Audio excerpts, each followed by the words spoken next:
నీటి కోసం ఏర్పాటు చేయబడిన పాఠం, నీవు పుట్టి ఉండని ఎడల మేలా. నీవు పుట్టి ఉండని ఎడల మేలా. భూమి మీద పుట్టిన తర్వాత, తల్లి గర్భంలో నుండి బయటికి వచ్చిన తర్వాతే మనుషులుగా మనం ఉంటామని, మనం ఉన్నామని, అదే మన జన్మదినమని మనం అనుకుంటాం. డేట్ ఆఫ్ బర్త్ అంటూ జన్మదిన వేడుకలు చేసుకునేది ఎప్పుడు అంటే, ఎప్పుడైతే తల్లి గర్భంలో నుంచి బయటకు వస్తామో దానిని జన్మదినంగా జరుపుకుంటారు. కానీ ఈరోజు మనం చెప్పుకోబోతున్న పాఠం, పుట్టి ఉండని వాడు ఉంటారా, పుట్టని వారు ఉంటారా? గర్భం నుంచి బయటకు వచ్చిన తర్వాత పుట్టినవారు ఉంటారన్న సంగతి తెలుసు, కానీ తల్లి గర్భంలో రాకముందు కూడా మనుషులు ఉన్నారా అన్నదే ఈరోజు పాఠం. తల్లి గర్భం నుంచి బయటకు వచ్చిన దినాన్ని లెక్క చేసిన వారు పుట్టకమునుపు 9 నెలలు ఎక్కడున్నారు? తల్లి గర్భంలో ఉన్నారు. తల్లి గర్భంలో ఉన్న ఈ 9 నెలలను కౌంట్ చేస్తారా? పుట్టిన గర్భంలో నుంచి బయటకు వచ్చిన తర్వాత పుట్టినరోజు అంటున్నావు, మరి అంతకుముందు 9 నెలలు ఎక్కడున్నావు? ఉన్నావా లేదా? ఉన్నావు. మరి అంతకుముందు ఉంటారా అన్నదే ఈరోజు పాఠం. పుట్టని వారు కూడా ఉన్నారా? పుట్టిన తర్వాత ఉన్నామని మనకు తెలుసు, కానీ పుట్టక ముందు కూడా ఉంటారా అన్నదే నేటి పాఠం. ఇది మనకు అర్థం అవ్వాలంటే, ఉన్నారో లేదో మనకు తెలియడానికి మనం ఏదైనా ఒక గ్రామానికి బంధురికానికో లేదా చుట్టరికానికో వెళ్తుంటారు కదా. మనల్ని చూసి మనం తెలియని వారు అడుగుతారు, ఏమని? నువ్వెవరు కుమారుడురా, నువ్వెవరు కూతురు అని అడిగేటప్పుడు మనం ఎవరి పేరు చెప్తామంటే తల్లి పేరు చెప్పాం. ఎవరి పేరు చెప్తాం? తండ్రి పేరు చెప్తాం. తండ్రి పేరు ఎందుకు చెప్తాం? 9 నెలలు నిన్ను మోసింది తల్లి కదా. మరి తండ్రి పేరు ఎందుకు చెబుతున్నావు? ఆలోచించారా ఏ రోజైనా? తండ్రి పేరు ఎందుకు చెబుతున్నామంటే, తల్లి గర్భంలో 9 నెలలు ఉండకను మునుపు మనం తండ్రి గర్భంలో ఒక శుక్రకణంగా ఉంటాం. ఎప్పుడైతే వివాహం జరుగుతుందో తండ్రి తల్లిని కలిసిన తర్వాత ఈ శుక్రకణాలు తల్లి గర్భంలో ప్రవేశించి కొన్ని కోట్ల కణాలు ప్రవేశిస్తాయి. ఆ కొన్ని కోట్ల కణాలలో ఒక్క కణముగా, ఒక శుక్రకణముగా అండంలోనికి వెళ్ళిన తర్వాత ఫలదీకరణం చెంది పిండంగా మారుతుంది. తర్వాత అది 3 నెలలు వచ్చిన తర్వాత గర్భంగా ధరిస్తుంది. అంటే తల్లి గర్భంలో ఉండక మునుపు ఎక్కడ ఉంటావు అంటే తండ్రి గర్భంలో ఉంటావు. అంటే ఉన్నావా? పుట్టక మునుపు ఉన్నావా నువ్వు అంటే ఉన్నాం. మరి నువ్వే ఉన్నావా, ఇంకా చాలామంది ఉన్నారా అన్నది ఈరోజు పాఠం. ఇంతకుముందు మనం ఒకసారి మాట్లాడుకున్నాం, అలా ఎలా ఉంటారు, శుక్రకణాల్లో ఆత్మలు ఉంటాయా అని మనం ఆలోచన చేసాం. అదే ఈరోజు పాఠంగా మీకు తెలియపరచబడుతుంది. ఉన్నామో లేదు ఈ పాఠం తర్వాత మనం తెలుసుకుంటాం. మరి తల్లి గర్భంలోకి రాకమునుపు తండ్రిలో ఉంటే నిజంగా తండ్రిలో ఉన్నామా? ఎలా చెప్పగలుగుతున్నాను? నేనేమైనా సైంటిస్ట్నా పరిశోధనలు చేసి చెప్పడానికి? కాదండి. సైన్స్ అయితే పరిశోధనలు చేయాలి, పరీక్షలు చేయాలి, చేసిన తర్వాత నిర్ధారణ చేసిన తర్వాత ఒక సిద్ధాంతంగా పిల్లలు చదువుకునే స్కూల్ బుక్స్లోకి వస్తుంది. కానీ బైబిల్ని పరిశోధిస్తే సైన్స్కి ముందే బైబిల్ చెబుతుంది. ఒకసారి చూద్దామా? పుట్టక మునుపు తండ్రి గర్భంలో ఉంటామో లేదో ఒక వచనాన్ని మనం చదువుకున్నట్లయితే, మత్తయి సువార్త 1వ అధ్యాయం 2వ వచనం. మత్తయి సువార్త 1వ అధ్యాయం 2వ వచనం.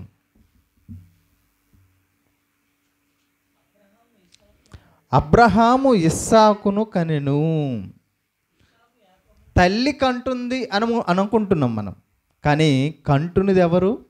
అబ్రహాము ఇస్సాకును కనెను, ఇస్సాకు యాకోబును కనెను. అంటే ఎవరు కంటున్నారు? పురుషులే కంటున్నారు. 9 నెలలు మోస్తుంది తల్లి మాత్రమే. తల్లి మోస్తుంది, కానీ కనేది ఎవరు? తండ్రి. చూడండి, అబ్రహాం ఎవరు? పురుషుడు. ఇస్సాకు ఎవరు? పురుషుడు. యాకోబు ఎవరు? పురుషుడు. అంటే పురుషులు కంటున్నారు, తల్లులు మోస్తున్నారు. చూసారా? ఈ నిజం తెలియాలంటే మనం ఏం చదవాలి? బైబిల్ చదవాలి. ఏ పుస్తకాల్లో రాయబడదు. అర్థమవుతుందా? అయితే తండ్రి కంటున్నాడా? కంటున్నాడనడానికి ఆధారంగా హెబ్రీయులకు రాసిన పత్రిక 7వ అధ్యాయంలో ఒక మాట రాయబడింది, చూద్దాం. హెబ్రీయులకు రాసిన పత్రిక 7వ అధ్యాయం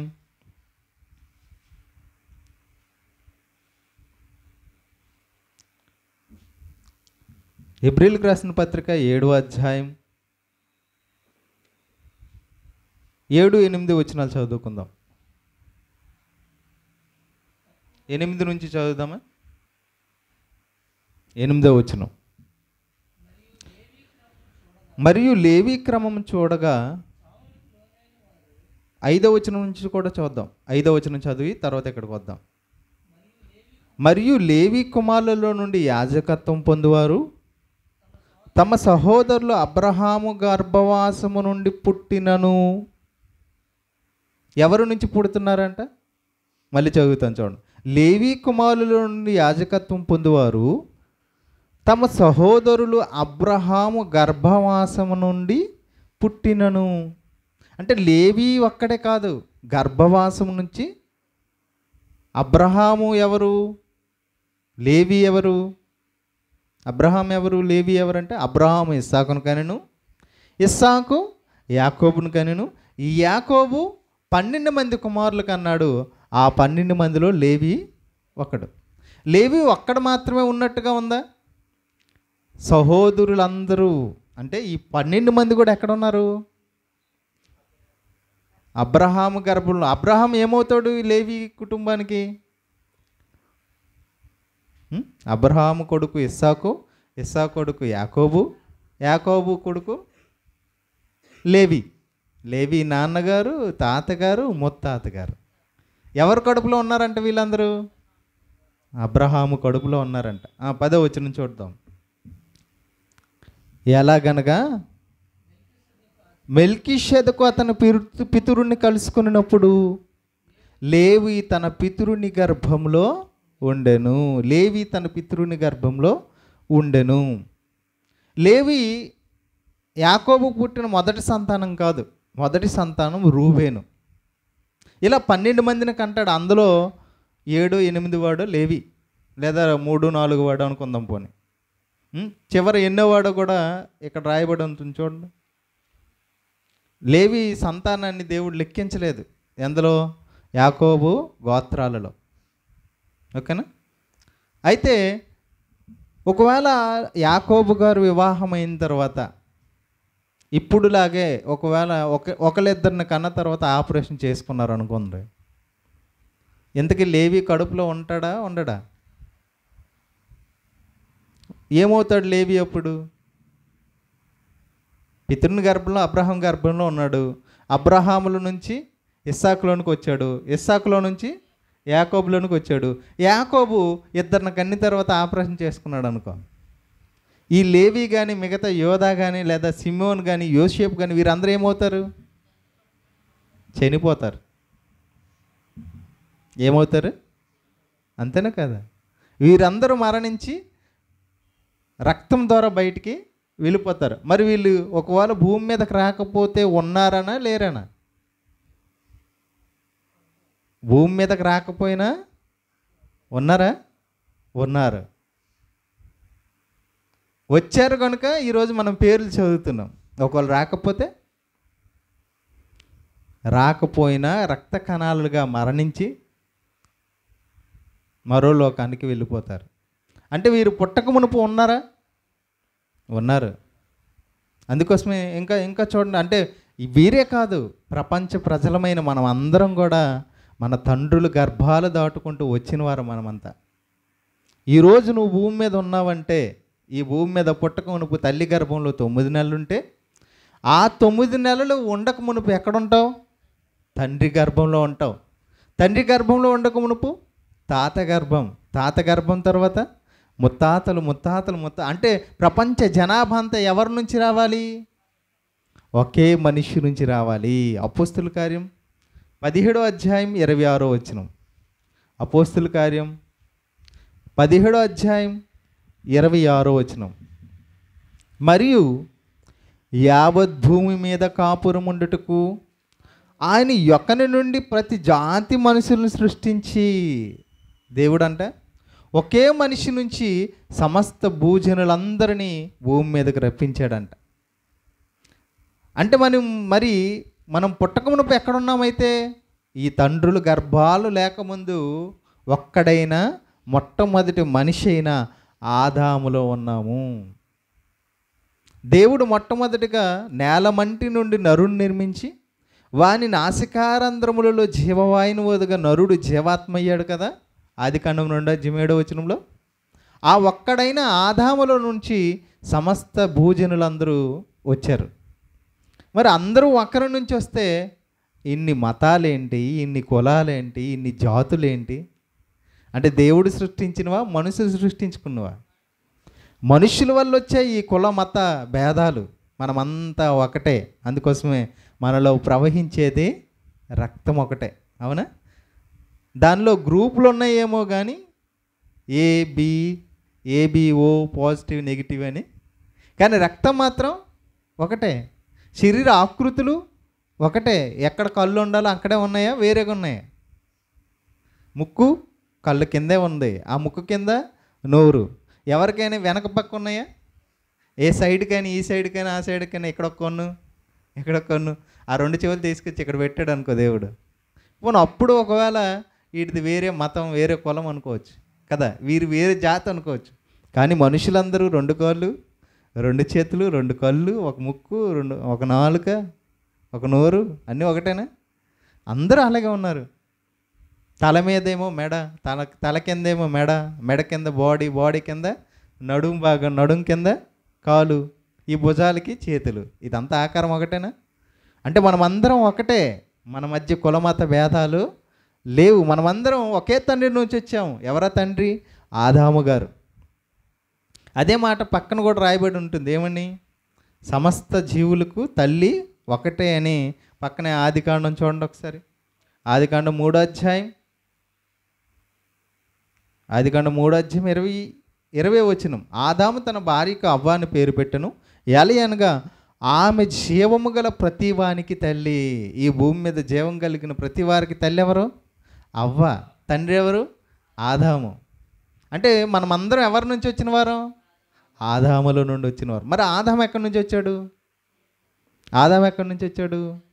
చూడండి, లోకసువార్త 3వ అధ్యాయం. లోకసువార్త 3వ అధ్యాయం 38వ వచనం. లోకసువార్త 3వ అధ్యాయం 38వ వచనం.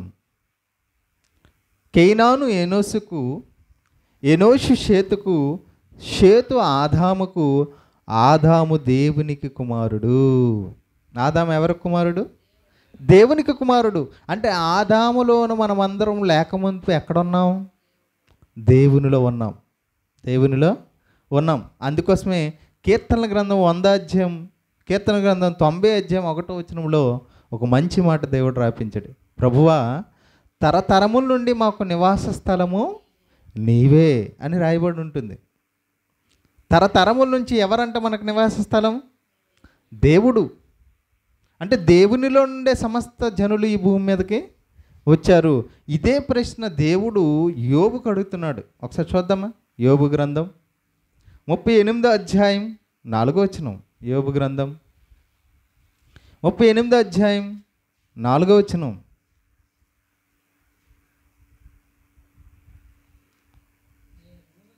448వ పేజీ, పాత నిబంధన. ఇటు సైడ్ బైబిల్ ఫస్ట్కి వెళ్ళిపోవాలి. 448. ఇటు చూడు ముందుకి. యోబు గ్రంథం 38వ అధ్యాయం 4వ వచనం, 448వ పేజీ. నేను భూమికి పునాదులు వేసినప్పుడు, యోబుకి దేవుడు అడుగుతున్న ప్రశ్న, నేను భూమికి పునాదులు వేసినప్పుడు నీవెక్కడా ఉంటివి అదేంటి భూమికి పునాదులేసి 4000 లేదా 3000 సంవత్సరాలు పుట్టిన తర్వాత 4000 సంవత్సరాలు 3000 సంవత్సరాల తర్వాత పుట్టిన యోబుకి దేవుడు అడుగుతున్న ప్రశ్న ఏంటి? భూమికి పునాదులు వేసినప్పుడు నీవెక్కడున్నావు? ఇదే ప్రశ్న దేవుడు మనకేసాడు అనుకోండి, నువ్వు చెప్పేస్తావు, అంతేనా? ఇప్పుడు ఆన్సర్ తెలిసింది కనుక, దేవా మేమందరం నీలో ఉన్నాం అని మనం ఈజీగా చెప్పేస్తాం. ఎందుకు? మనకింత బైబిల్ దేవుడు ఇస్తాడు కనుక. అప్పటికి లేదు కదా యోబు దగ్గర. యోబుకి దేవుడు అడుగుతున్న ప్రశ్న ఏంటి? భూమికి పునాదులు వేసినప్పుడు నీవెక్కడ ఉంటివి? చూసారా ఎంత కష్టమైన ప్రశ్న. భూమికి పునాదులు వేయకముందు నేనున్నానా? తర్వాత నీకు వివేకం కలిగి ఉన్న యెడల చెప్పు అని చెప్తున్నాడు. మళ్ళీ 7వ వచనం, ఉదయ నక్షత్రములు ఏకముగా కూడి పాడినప్పుడు దేవదూతలందరూ ఆనందించి జయధ్వనులు చేసినప్పుడు దాని మూలరాతిని వేసిన వాడెవడు? సముద్రము దాని గర్భం నుండి పొర్లు రాగా తలుపుల చేత దాన్ని మూసినవాడెవడు? నేను మేఘమును దానికి వస్త్రంగాను గాఢాంధకారం దానికి పొత్తిగుడ్డగాను వేసినప్పుడు నీవు ఉంటివా? దానికి సరిహద్దు నియమించిన దానికి అడ్డిగడియలను తలుపును పెట్టించినప్పుడు నీవు ఎంతవరకే కానీ మరి దగ్గర రాకూడదనియు ఎక్కడనే నీ తరంగములు పొంగు అనుపబడిననియు నీవు చెప్పినప్పుడు నీవు ఉంటివా? ఇగో సృష్టిని నిర్మిస్తున్నప్పుడు నీవు ఉంటివా, నీవున్నావా అని దేవుడు యోబుని అడుగుతా. అంటే పుట్టనవాడు ఉన్నారా? పుట్టకముందు ఉన్నామా? చెప్పండి. పుట్టక మునుపు అంటే తల్లి గర్భంలో నుంచి భూమికి రాకముందు మనం ఉన్నామా? ఉన్నారా? ఉన్నారు. ఇక్కడ చూడండి 20వ వచనం, 21వ వచనం, యోబు గ్రంథం 38వ అధ్యాయం 21వ వచనం. ఇదంతయు నీకు తెలుసు. ఏదంతయు? ఇగో సర్వ సృష్టిని కలిగిస్తున్నప్పుడు, భూమికి పునాదులు వేస్తున్నప్పుడు, ఆకాశ విశాలమును పరుస్తున్నప్పుడు, సముద్రాలను కడుతున్నప్పుడు నువ్వు ఉన్నావు. ఇదంతయు నీకు తెలిసి ఉన్నది కదా. నీవు బహువృద్ధుడువు, నీవు అప్పటికే పుట్టి ఉంటివి. నువ్వు బహువృద్ధుడువు. నీ వయసు చూస్తే నీకు 70, 80 లేదా 100 సంవత్సరాలు అనుకుంటున్నావు. నువ్వెప్పుడు వాడవు? నువ్వు బహువృద్ధుడు. కొన్ని కోట్ల సంవత్సరాలు అయిపోయింది నువ్వు పుట్టి. నువ్వు పుట్టి కోట్ల సంవత్సరాలు అయిపోయింది అని దేవుడు యోబు గారు చెప్తున్నాడు. అంటే పుట్టక మునుపు మనం ఉన్నాం. ఇంతకీ ఈ పాఠం ఎందుకు చెప్పాలి అంటే, యేసుక్రీస్తు బాప్టిస్మ ఇచ్చి యోహాను చూసి ఒక మాట అన్నాడు. ఆ మాటను మనం చదువుదాం. మత్తయి సువార్త 26వ అధ్యాయం 24వ వచనం. మత్తయి సువార్త 26వ అధ్యాయం 24వ వచనం. మత్తయి సువార్త 26వ అధ్యాయం 24వ వచనం. మనుష్య కుమారుని గూర్చి వ్రాయబడిన ప్రకారము ఆయన పోవుచున్నాడు, కానీ ఎవని చేత మనుష్య కుమారుడు అప్పగింపబడుచున్నాడో ఆ మనుష్యునికి శ్రమ. ఆ మనుష్యుడు పుట్టి ఉండని ఎడల వానికి మేలని చెప్పాను. పుట్టి ఉండని వానికి మేలుందా? అదే మన పాఠం. నీవు పుట్టి ఉండని ఎడల మేలా అంటే పుట్టని వారు ఉన్నారని, నువ్వు పుట్టకపోతే మేలని యేసు చెబుతున్నమాట. ఆ మనుష్యుడు పుట్టి ఉండని ఎడల వానికి మేలని చెప్పాను.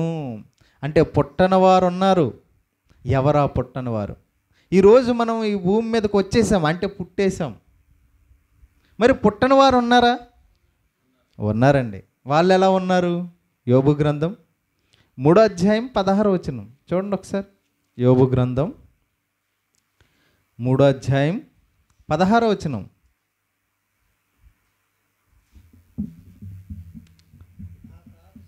అకాల సంభవమై కంట బడకయున్న పెండము వంటి వాడనై లేకపోయేందును, వెలుగు చూడని బిడ్డల వలె లేకపోయేందును. కంట బడకయున్న పిండము వంటి అంటే చాలామంది తల్లి గర్భంలోకి ప్రవేశించిన తర్వాత కూడా, గర్భంలో పడిన తర్వాత కూడా పిండం ఏమవుతుందంట? కరిగిపోతుంది. వారి శరీర సంబంధమైన లోపాల వలన లేదా ఆరోగ్య సూత్రాలు పాటించకపోవడం వల్ల ఏమవుతుందో తెలిసే పిండం కడుపులోనే కరిగిపోయి రక్తస్రావంగా బయటికి వచ్చేస్తుంది. అంటే వారు చనిపోతున్నారు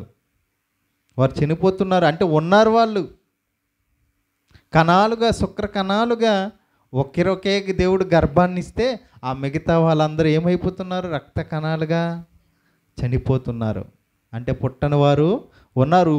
వెలుగు చూడని బిడ్డల వలె లేకపోయింది. అంటే వెలుగు అంటే ఈ భూమి మీదకి వచ్చిన తర్వాత సూర్యుని వెలుగు చూడకుండా చాలామంది తల్లి గర్భంలోనే చనిపోతున్నారు. అంటే పుట్టని వారు ఉన్నారన్న సంగతి మనకు అర్థమవుతుంది. ఇంకో చూద్దాం. కీర్తన గ్రంథం 58వ అధ్యాయం 8వ వచనం. కీర్తనల గ్రంథం 58వ అధ్యాయం 8వ వచనం.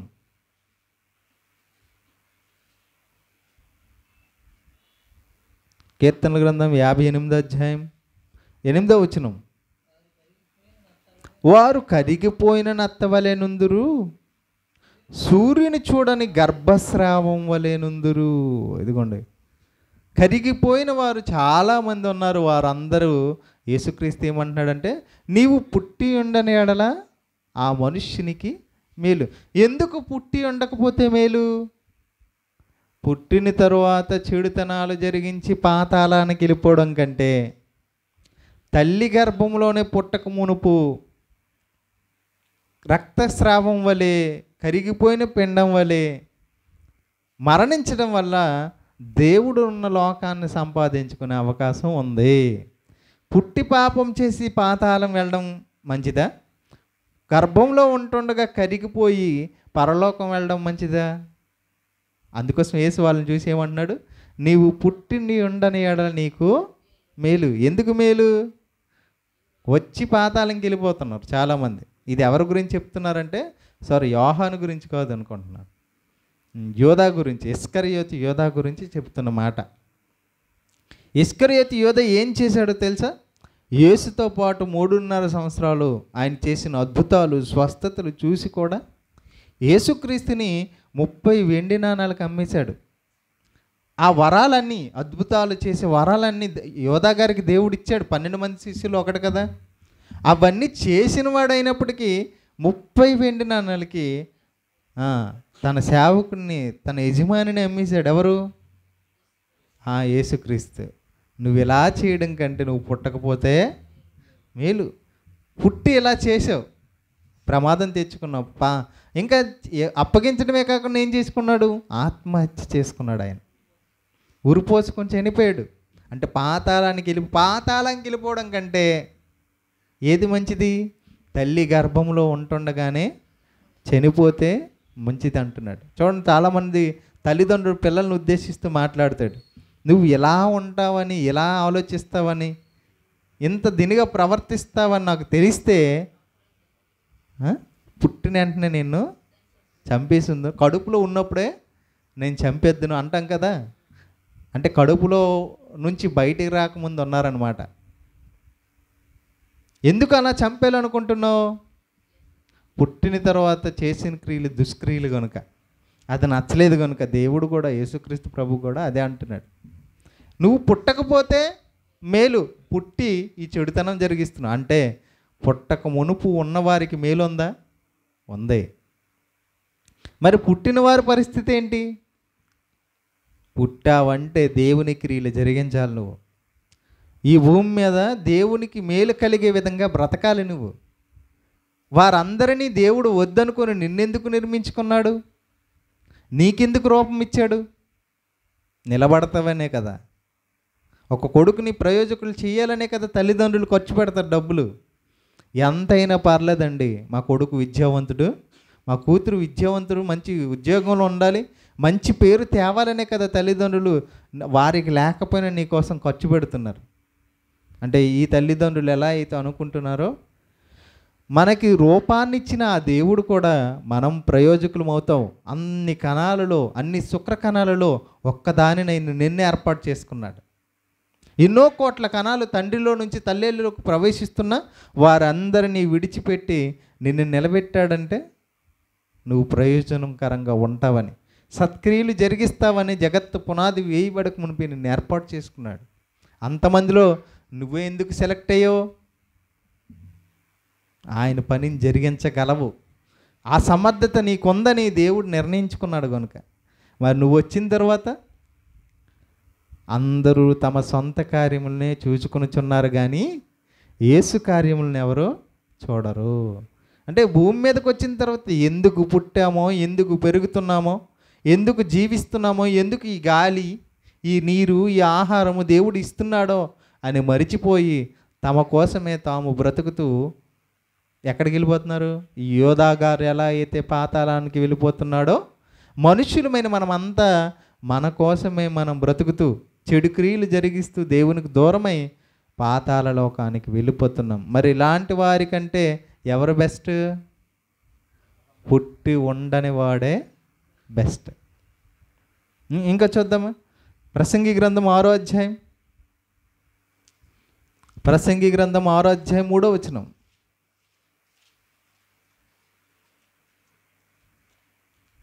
ప్రసంగి గ్రంథం 6వ అధ్యాయం 3వ వచనం. ఒకడు 100 మంది పిల్లలను కని దీర్ఘాయుష్మంతుడై చిరకాలం జీవించును, అతడు సుఖానుభవము నెరుగుకియు తగిన రీతిని సమాధి చేయబడికి ఉండిన ఎడ్ల వాని గతి కంటే పడిపోయిన పిండము యొక్క గతి మేలని నేను అనుకునుచున్నాను. పడిపోయిన పిండం. ప్రసంగి గ్రంథం 4వ అధ్యాయం 2-3 వచనాలు. ప్రసంగి గ్రంథం 4వ అధ్యాయం 2-3 వచనాలు. కాబట్టి ఇంకను బ్రతుకుచున్న వారి కంటే ఇంతకు ముందు కాలం చేసిన వారే ధన్యులని అనుకుంటుని, ఇంకను పుట్టని వారు సూర్యుని కింద జరుగు అన్యాయపు పనులు చూసి ఉండని హేతు చేత ఈ ఉభయుల కంటే వారే ధన్యులు అనుకుంటుని. ఎవరు ఉభయుల కంటే? చచ్చిన వారి కంటే, పుట్టిన వారి కంటే, ఈ ఇద్దరు ఉభయుల కంటే ఎవరు మేలంటే, ఎవరు ధన్యులంట? ఇంకను పుట్టని వారు, సూర్యుని కింద జరుగు అన్యాయ పనులు చేయని వారు, చూడని వారు. అంటే పుట్టని వారు ఉన్నారు, వారికి మేలే జరుగుతుంది. పుట్టిన మనం ఆ మేలుకరమైన జీవితాన్ని జీవించాలని దేవుడు కోరుకుంటున్నాడు. వారిలాగా మనల్ని కరిగిపోకుండా మనల్ని ఉంచాడంటే ఆయన పనులు చేస్తామన్న నమ్మకం మన మీద ఆయనకి. అందుకోసం చూడండి ఒకసారి ఎపిసీలకు రాసిన పత్రిక 1వ అధ్యాయం 4వ వచనం. ఎపిసీలకు రాసిన పత్రిక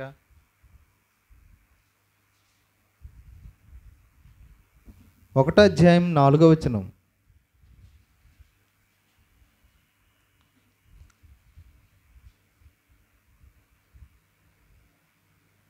ఎపిసీలకు రాసిన పత్రిక 1వ అధ్యాయం 4వ వచనం. ఎట్లనగా తన ప్రియనియందు తాను ఉచితంగా మనకు అనుగ్రహించిన తన కృపామహిమకు కీర్తి కలిగినట్లు తన చిత్త ప్రకారమైన దయా సంకల్పం చొప్పున యేసుక్రీస్తు ద్వారా తన కుమారులను స్వీకరించుటకే మనలను ముందుగా తన కోసము నిర్ణయించుకొని మనం తన ఎదుట పరిశుద్ధులమును నిర్దోషులమై ఉండవలనని జగత్తు పునాది వేయబడమునకై ప్రేమ చేత ఆయన క్రీస్తులో మనలను ఏర్పరుచుకునను. ఎప్పుడు ఏర్పాటు చేసుకున్నాడు దేవుడు నువ్వు భూమి మీద పుట్టాలని? జగత్తు పునాది వేయబడక మునిపే క్రీస్తు ద్వారా ఈ భూమి మీద నువ్వు జన్మించాలని, ఆయన ఎదుట పరిశుద్ధులుగా నీతిమంతులుగా ఉండాలని దేవుడు నిర్ణయించుకున్నాడు. కనుకనే పుట్టన వారి సంఖ్యలో కాకుండా పుట్టేవారి సంఖ్యలో మనల్ని ఉంచాడు. అర్థమవుతుందా? అనేక కోట్ల కణాలలో దేవుడు మనల్ని మాత్రమే సెలెక్ట్ చేసుకున్నాడు. ఎందుకు సెలెక్ట్ చేసుకున్నాడంట? తన కోసము, తన కుమారులుగా మనల్ని ముందుగా తన కోసము నిర్ణయించుకుని మనం ఎవరి కోసం? సృష్టిలో ఉన్నవన్నీ మన కోసమైతే మనం దేవుని కోసం, తన కోసం నిర్ణయింపబడిన వారు ఎప్పుడు? జగత్తు పునాది వేయబడక మునిపే మనల్ని ఏర్పాటు చేసుకున్నాడు. పుట్టి నువ్వు మేలు జరిగిస్తావని, అనేకులకు ఈ దేవుని గూర్చి తెలియజేస్తావని నిన్నే ఏర్పాటు చేసుకున్నాడు. లేకపోతే అకాల సంభవమై పిండములాగా నిన్ను కూడా దేవుడు పంపించేద్దుడు, కానీ నువ్వు చేస్తావన్న నమ్మకం మీద నేను పంపించాడు. పుట్టని వారు ఉన్నారా? ఉన్నారు. వారికి మేలు ఉందా? ఉంది. చూడండి, ఒక తండ్రి ఒక తల్లి వివాహం చేసుకున్న తర్వాత ఒక ఇద్దరిని లేదా ఒకరిని కన్న తర్వాత ఏం చేసుకుంటారు? ఆపరేషన్ చేసుకుంటారు. ఒకవేళ ఆపరేషన్ చేయకుండా ఉంటే పిల్లలు పుడతారా? పుడతారా? వృద్ధాప్యం వచ్చేంత వరకు పిల్లలు పుడుతూనే ఉంటారు. అందుకోసం ముస్లిం చూడండి, వాళ్ళు 10 మందిని 5 మందిని కంటారా? అంటే పిల్లలు ఉన్నారు, చాలామంది ఉన్నారు. అంటే వారందరూ ఏమైపోతున్నారు? పుట్టక మునిపే తల్లి గర్భంలోనే రక్తస్రావం ద్వారా చనిపోతున్నారు. మరి వీరు ఏ పాపము చేయలేదు కనుక వీరు ఎక్కడికి వెళ్తారు? అది దేవుడు ఉన్న లోకానికి అవకాశం పొందుకుంటారు. మరి బ్రతుకుతున్న మనం, నువ్వు నిలబడాలి. దేవుని కోసం నిలబడి కష్టపడి శ్రమపడి ఆయన లోకానికి చేరుకోవాలి.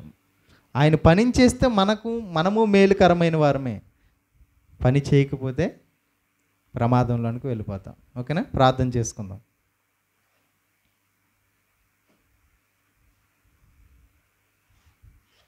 రికార్డింగ్ ఆపు.